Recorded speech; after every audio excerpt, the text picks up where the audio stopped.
जो डिसीजन होते हैं परमेश्वर उस डिसीजन का ऑनर करता है, रिस्पेक्ट करता है जब आप खुदा के लिए डिसीजन लेते हो। हालेलुया। और इसीलिए लिखा बाइबल में परमेश्वर में किया गया मेहनत व्यर्थ नहीं जाता। ये आपका कंप्लीट विश्वास है, आपका फेथ है, और आपका ये विश्वास परमेश्वर से आप बड़े बड़े उन चीजों को ले सकते हैं जिसके आप काबिल में नहीं है। हालेलुया। और इसी लिखा बाइबल में, मैंने संसार के तुच्छों को, संसार के निर्बुद्धि को, जो कुछ नहीं है अपने आप को, मैंने उन्हें चुन लिया ताकि उन्हें मैं बड़ा और महान कर सकूं। हालेलुया। और आने वाला राजा है जो परमेश्वर कहता सुसमाचार सुनाने में, लोगों को बचाने में, रूहों को बचाने में। और जैसे ही आप इस अंग में आ गए, और बाइबल लिखा है जो इसका जो अंग है वो कौन है, इसका जो देह है कौन है, परमेश्वर। और हम अलग अलग क्या है, अंग। आपको किडनी दिख रहा है, किसी को नहीं दिख रहा है। और मैं आपको आंटी को बोलूं क्या आपकी सेहत है, क्या आपकी बॉडी, क्या अंदर से किडनी बुरा मानेगा? ले तो काम मैं कर रहा हूं अंदर से है, मैं बचा के रखा इसको, तुम इसकी तारीफ। कभी ऐसा होता है नहीं, एक अंग पूरा मिलकर काम करते हैं। यही परमेश्वर हमें कहने की कोशिश कर रहे हैं। और ये क्या है, अंग है।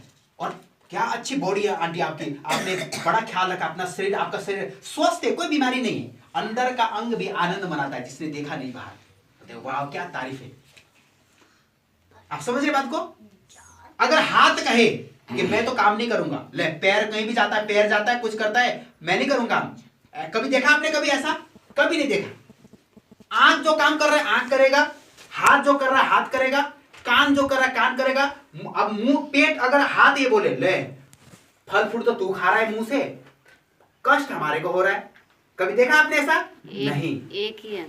एक ही अंग है। और परमेश्वर कहा तुम चर्च में क्या हो, एक अंग हो। और हमारा देह कौन है, परमेश्वर। और जब परमेश्वर ये देखेगा कि इस चर्च का जो कलीसिया है वो एक अंग होकर काम कर रही है और मेरी देह उन्नति कर रही है रूहें बचाने में, परमेश्वर पलट कर देखेगा कौन कौन सा अंग मेरा काम कर रही है। परमेश्वर आपको ब्लेस करना शुरू करता है। हालेलुया। आपको रोगों से बचाना शुरू करता है, दुष्ट आत्मा लाख।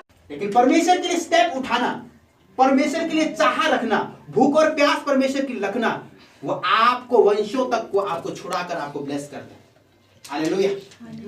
कितने लोग समझे बात को? आपका टारगेट